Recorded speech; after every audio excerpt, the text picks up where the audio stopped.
Hi, this is Michael Buffer, and welcome to the BoxHard Podcast. Hello, everyone. This is Mikey Garcia. This the monster from the swamps, Regis Rougarou Program. Hey, what's up? This is King Carlos Molina, former IBF world champ. This is Michael, the Bounty Hunter, 2012 Olympian and your people's champ. This is Charlie Edwards, flyweight champion of the world.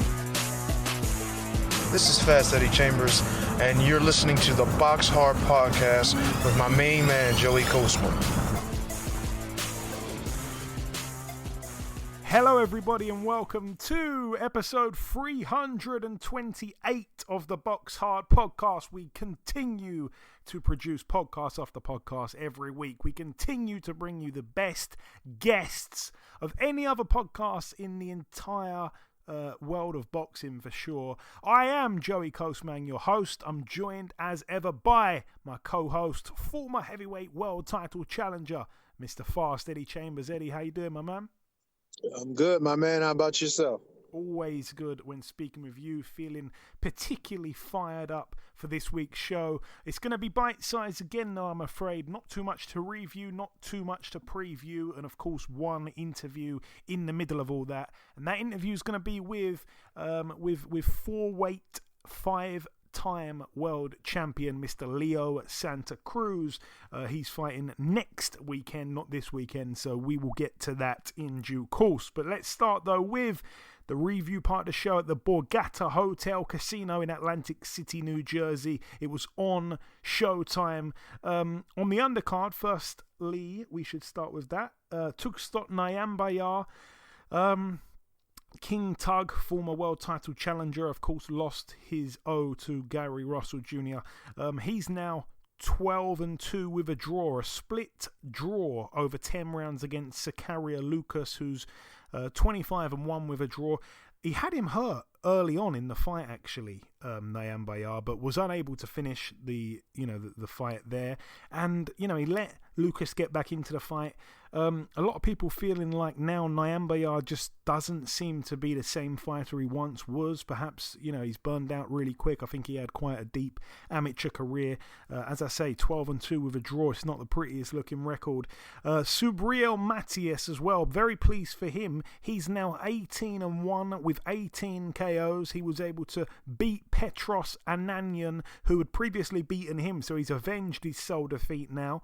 And he stopped him as well. So that was kind of cool. Ananyan had never been stopped. Obviously went the distance with him in the first fight, and Ananyan won the fight on points that time. So Matias showed his improvements, really. He won every single round and dropped him in the 9th and final round. He went back to his corner, and the doctor actually stopped the fight. It was a female doctor.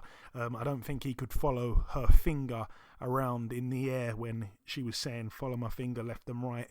He was going right and left. I don't know what was going on there, but anyways, Ananyan now 16-3 with 2 draws, but Subriel Matias now 18-1.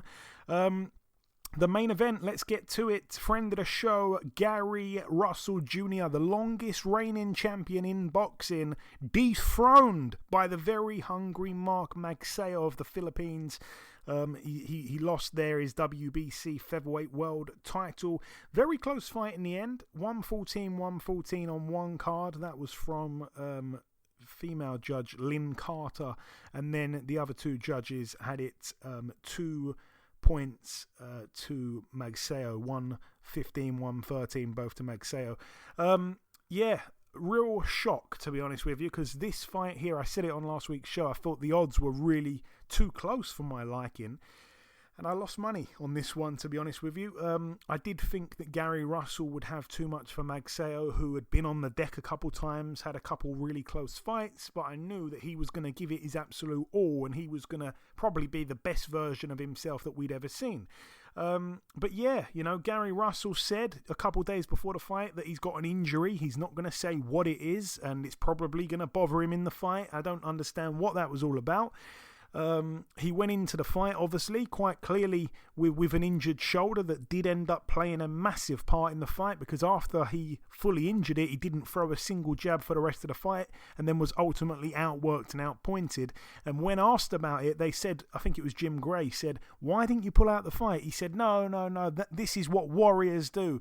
And I'm just kind of thinking to myself, well, you've lost a lot of money now, you've lost your title now, and to be completely honest with you, this is a perfect opportunity for yourself to get frozen out of boxing. You haven't been active, that's always been a big problem. You've now got another injury, and I'm hearing it's something to do with an injury he picked up in 2008 at the Olympic Games, I believe it was. So he's had this injury for ages, didn't get operated on, left it too long. A lot of fighters do that. I think even yourself, Eddie, suffered with something like that. I'll come to you in a sec. But I'm not sure where he goes from here, to be honest with you. He needs a rematch. I don't know if there was a rematch clause, but yeah, I mean, is he going to go and take another 2 years out the ring? He's now got another injury.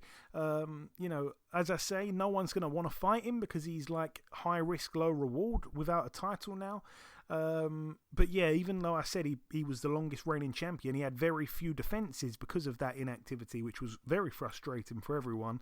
And yeah, I hate to be right, but I said, I could see him possibly getting outworked by someone like Magsayo, who throws a lot of punches, and he was the rightful winner in my eyes. As shocked as I was and as happy as I am, or as upset as I am for Gary Russell, I'm equally happy the other way to Magsayo. You could see, full of emotion, absolutely over the moon with his achievement there, and a very proud guy. Manny Pacquiao tweeted him after the fight, said, "Congratulations, thank you for winning another belt for our nation. Welcome to the club." I like it. But Eddie, I know you didn't see the fight, but just based upon my assessment there, tell me what you can pick from that, and just let me know what you think. I think it's a tough thing for a fighter to go in injured. It's even tougher for, when you mention it, because then it looks, suspicious, and you get a lot of whys. Why would you take a fight? Why would you, you know what I mean? My situation was a little different than his, whereas mine happened, a freak accident in the fight.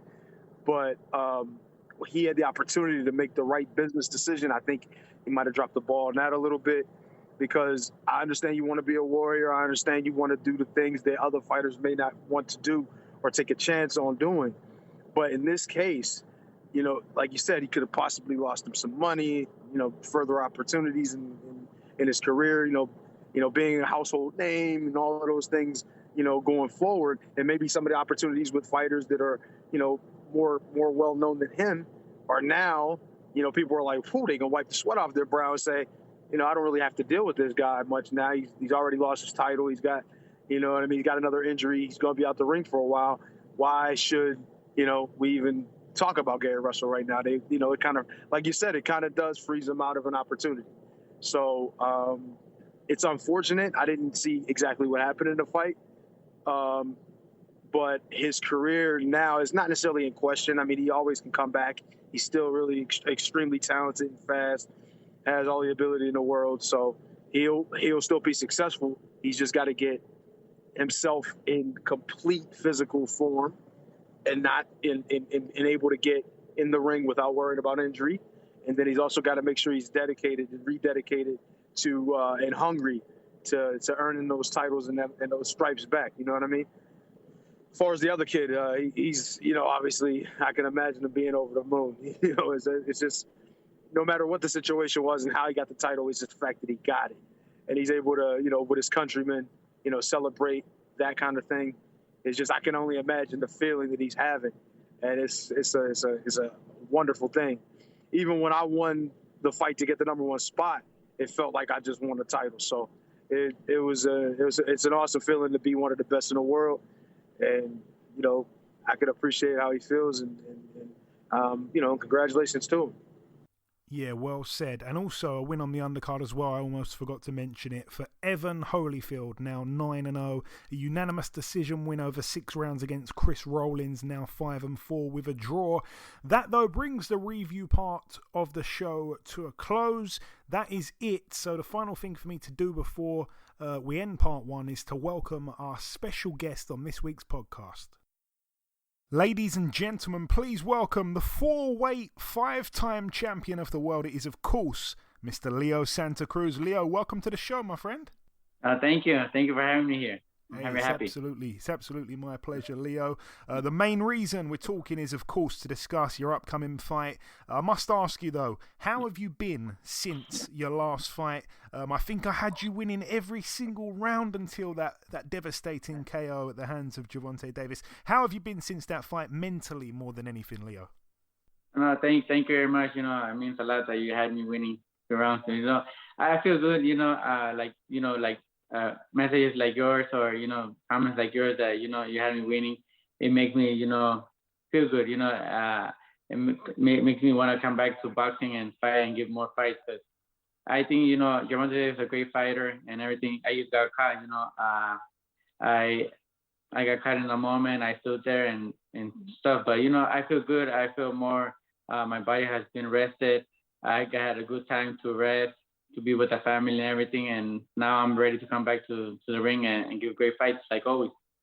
Yeah, because you seem to be a very positive character. Obviously, to lose like that the first time in your career being stopped. Yeah. So I'm happy to hear that you spent time out, took time with the family. Yeah. I'll also be honest, Leo, as a big fan of you as I am, I'm getting lost in my words. I didn't know that you were still WBA featherweight world champion. So for those that didn't know, your last defense of the title was February 2019 against Rafael Rivera. Obviously, you moved up to super featherweight. You beat Miguel Flores, become champion. Then you had the fight with Gervonta. Now you're back down at featherweight. It's been a while. Like I say, you haven't defended the title for 3 years. This upcoming fight is a non-title fight. Are you just kind of easing back down into the weight? Yes, that's what I'm trying to do, for this fight, 130, because I was up to 154. That was heavy, so I wanted to drop my weight back down little by little and not try to get killed doing the weight. But, now that I make sure that I could drop the weight good and everything, hopefully I get this win at this fight, and next fight I'm going to do a 126 and, defend the title against the winner of Conlan and Wood. Okay, excellent. Thank you for clearing that up. And let's talk about your upcoming fight, February 5th in Las Vegas. As part of the Furman Barrios undercard, you'll be taking on Keenan Carbajal, who is a very big guy for the weight. He hasn't lost a fight in almost 7 years. He's in good form. He's been knocking guys out. I'm sure he's going to give it his all. This is like his world title fight. Yeah, of course. I think he's going to come with everything. He's getting the opportunity of his life to come and fight me. So I think he's going to come with everything. And those are the more dangerous fighters because they come with everything. And, I never underestimate no fighter. I train really hard, if I'm going to go fight the best, if I'm going to fight a world champion. And I know has 7 years without losing, and I know he doesn't want to come and lose. So I know he's going to come and give me a great fight. But I'm also training in the gym really hard to go out there and get the win and, go back to the top. Yeah, I'm sure he's going to be hungry, just like on the weekend how Mark Magsayo was hungry. How motivated and excited are you for this fight, Leo? Your style against his, and also your chance, of course, to return with a win and start this year on a high. Yeah, I'm very motivated because I want to go back to the top. I've been training really hard. I've been sparring and doing everything good here in the gym to go out there and, show the world that Leo Santa Cruz is back. That that Gervonta Davis, it was a hard defeat, but that I want to come back to the top, and I know Keenan Carbajal is gonna come and give a great fight. We're gonna go back and forth. We're gonna be a war, and at the end of the day, I think that fight is gonna put me back on the top. And of course, as you mentioned, you'll be taking on, providing you get through this fight, you'll be taking on the winner of Leigh Wood and Michael Conlan. Tell me, Leo, do you have an opinion on their fight? Do you have a prediction how it's going to play out? Have you seen enough of both guys to give a prediction? Well, I have seen enough of Conlan. I haven't really seen much of Wood, but I know they're both great fighters. But I have seen more of Conlan. So I think he's a tough fighter. He comes to fight. He has that Mexican warrior heart. He comes to fight. He leaves everything in the ring. Throws a lot of punches. And I know it's going to be a great fight, but I think I give a little bit of edge to Conlan because he's more tougher, he's undefeated, and he's hungry for that title. Yeah, it's going to be a great fight happening here in the UK. Also, Kiko Martinez, a guy you knocked out 6 years ago, is champion of the world once again. He shocked the world. He knocked out Kid Galahad. I'm sure there's a part of you, Leo, that's happy for him to be champion again. Yeah, no, that's true. Yeah, I am happy for him. You know, he's been working hard all the time. He has gotten great wars, you know, with great champions, with Carl Frampton, with Gary Russell. The one that beat Gary Russell, with the one that beat Carl Frampton. It was Josh Warrington. He's from England. Yeah, Josh Warrington. He went with Josh Warrington, great wars, and it was a really close fight with Josh Warrington and Kiko. So, you know, Kiko has worked really hard. He's always right there, and I'm really happy for him that he won the world title. He deserved it. Yeah, and of course he's actually rematching Josh Warrington in his first defense, which will be good. Yeah. I want to get your reaction as well, Leo, to Gary Russell losing his world title. Obviously, he was the longest reigning world champion in boxing. He was a bit of a rival of yours. Were you perhaps a little bit happy to see him lose? No, I wasn't happy to see him lose. You know, I'm never hoping for somebody to lose. I'm always wishing everybody the best. And no matter what happens within us, I always, you know, wish the best to everybody. And, you know, but I was surprised when he lost. I thought he was going to win the fight because he's really fast, quick, and everything. But I think that hand injury, the shoulder injury, was the one that made the difference. He couldn't really throw that punch. And I think if he would have been good or perfect, I think he would have won the fight. That's very classy of you to say, Leo. And just coming down to my final two questions, we've gone through this very quickly. I'm going to put you on the spot a little bit here, Leo. As it's the first time I've ever interviewed you, I want to ask you, who's your favourite fighter from the UK, any era? From there, there's a few fighters out there, you know, that are really good, you know, over there. You know, it was Ricky Hatton from over there. He Carl Frampton, you know, all great guys right there from right now. Taylor, they're all great fighters. You know, he's unified champion. There's a lot of great fighters that I could name, but right now those that are named are great fighters, and you know, I wish him nothing but the best and continue to do good. Yeah, man, all good fighters. And just finally, Leo, if you've got any closing words, just you can say anything before I let you go, but particularly just address it to the UK fans because we love you over here, my friend. Yeah, no, thank you to all the UK fans out there. You know, thank you for all the support, for all the love. That I love you guys' atmosphere. I wish you guys could come and support me and, you know, make cheer for me like you guys cheer for your fans like Carl Frampton, Josh Taylor, all the fighters from over there from the UK. You know, I love that atmosphere. You know, the experience when they sing the song Caroline and all those stuff. You know, even when they came here to Las Vegas and they were cheering on Carl Frampton, I love that. You know, that even if they weren't cheering for me, but that motivation, that, you know, atmosphere, it was really great hearing them, and I love that. Yeah, it's certainly we're passionate over here for the boxing, Sweet Caroline. Yeah, you guys are very passionate. Hopefully we see you over here in the UK one time to fight. But listen, Leo, it's been an absolute pleasure speaking with you, my friend. Thank you for your time, and best of luck February 5th in Vegas. No, thank you very much. Thank you for the support. You know, I really appreciate it. I send you blessings and hope you have a great day and a great year. Okay, now it's time for part 2 on this week's show. This part, of course, the news part of the show. A few fights have been made. Let's start with this one here. February the 11th, we're going to see Lee McGregor returning to the ring. He takes on the Argentine Diego Alberto Ruiz. Again, that's going to be February 11th. It's a Friday. It's going to be on IFL TV and ESPN Plus in the US. So yeah, that could be interesting there. Hopefully it's a good fight. Lawrence Okoli, when he's taking on his opponent Michael Sislak, however his name is actually said. That one is going to be happening at the O2 Arena in London, so that's excellent. Again, it's going to be on a Sunday. It's Sunday, the 27th of February, so it's an interesting one. Tickets start at £40. They go up to £250 VIP. So yeah, that's going to be interesting there, and I maybe would like to go to that one, actually, because I love a London fight night. You know, they don't come around too often, but that's going to be quite good, I think, there.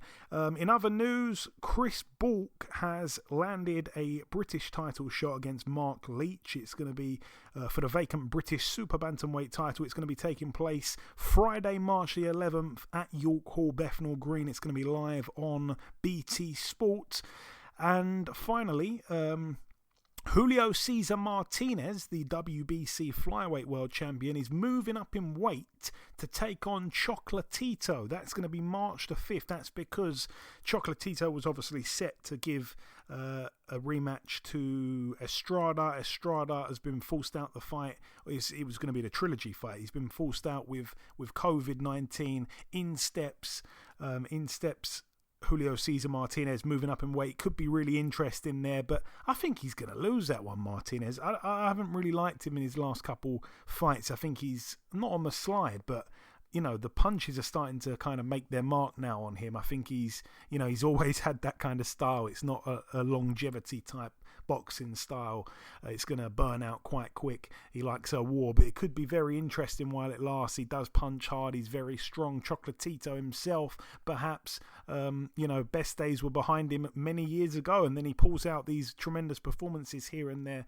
It's going to be very interesting. Very interesting. Once again, that one is March the 5th, and that is in, where is that? That's in San Diego at the Pechanga Arena. Anyway, that's it for the news part of the show. Moving on to the preview part, just really 3 cards to mention. Let's start with this one here. It takes place later tonight, actually.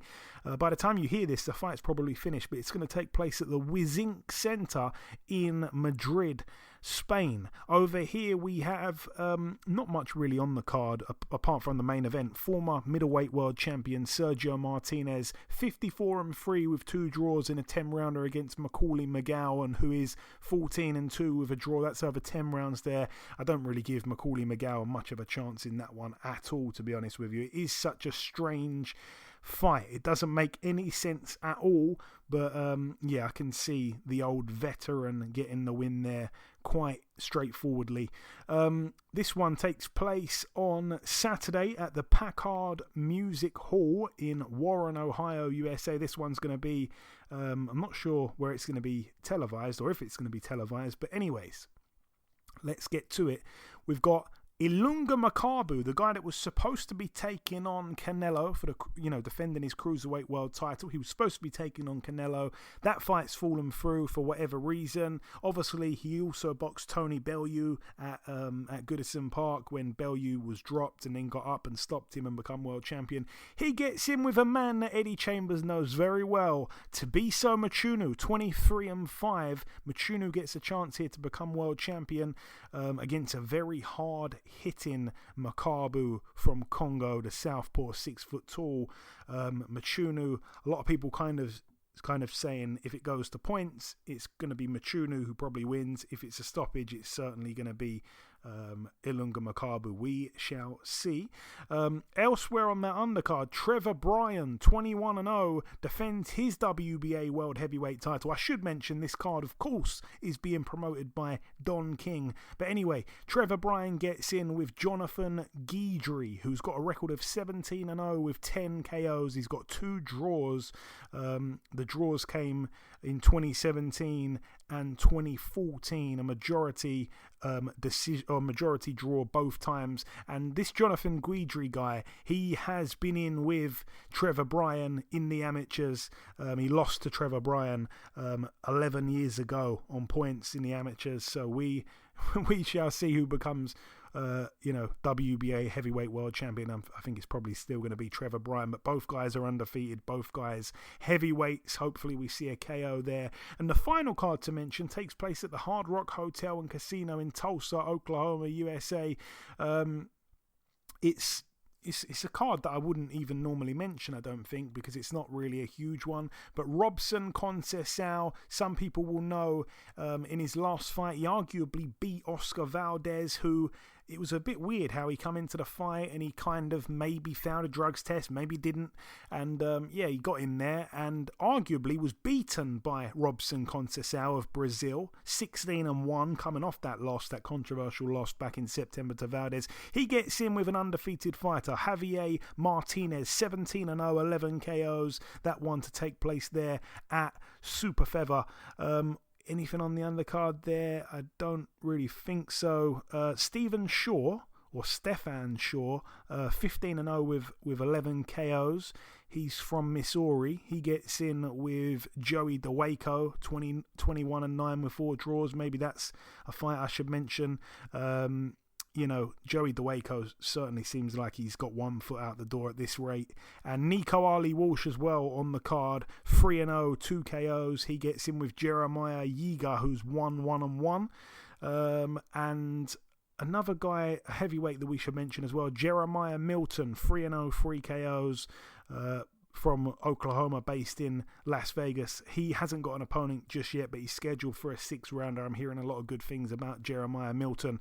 Perhaps one to watch for the future. But that is it, though, for the preview part of the show. In part 1, we did the review part. It was very bite-sized. We brought you our special guest, a living legend, really. I think he's going to certainly wind up in the Hall of Fame, Mr. Leo Santa Cruz. And in part 2, we did the news and the previewing that I've just wrapped up. The final thing for me to do is to come in with the outro, which I'll do in just a few seconds. Okay, and this wraps up episode 328 of the BoxHard Podcast. I've been your host, Joey Coastman. Eddie Chambers has been with me for the duration of the show. A huge thank you to our special guest on this week's podcast, the 5-time 4-weight world champion, Leo Santa Cruz. The biggest thanks of all, though, goes out to you, the listeners. There has been 2 pieces of news break whilst we've been recording the show. The Olympic gold medalist from 2020, Britain's very own Galal Yafai, has signed a promotional contract with Matchroom Boxing. That's going to be great to see his career unfold. Obviously, he's got his 2 brothers, Cal and Gamal, as well, side by side on that one. And in other news, it's finally official. April 30th at the Madison Square Garden, we finally get to see a, what's I think is promising to be a groundbreaking event for women's boxing. Katie Taylor defends her lightweight titles, her undisputed status and undisputed titles against Amanda Serrano. What an unbelievable fight it's going to be. I just cannot wait for it. It's just going to be fabulous. I'm so excited for that women's fight there. But that is about everything from myself. Enjoy your weekends, people. Stay safe, and we shall see you all again next week.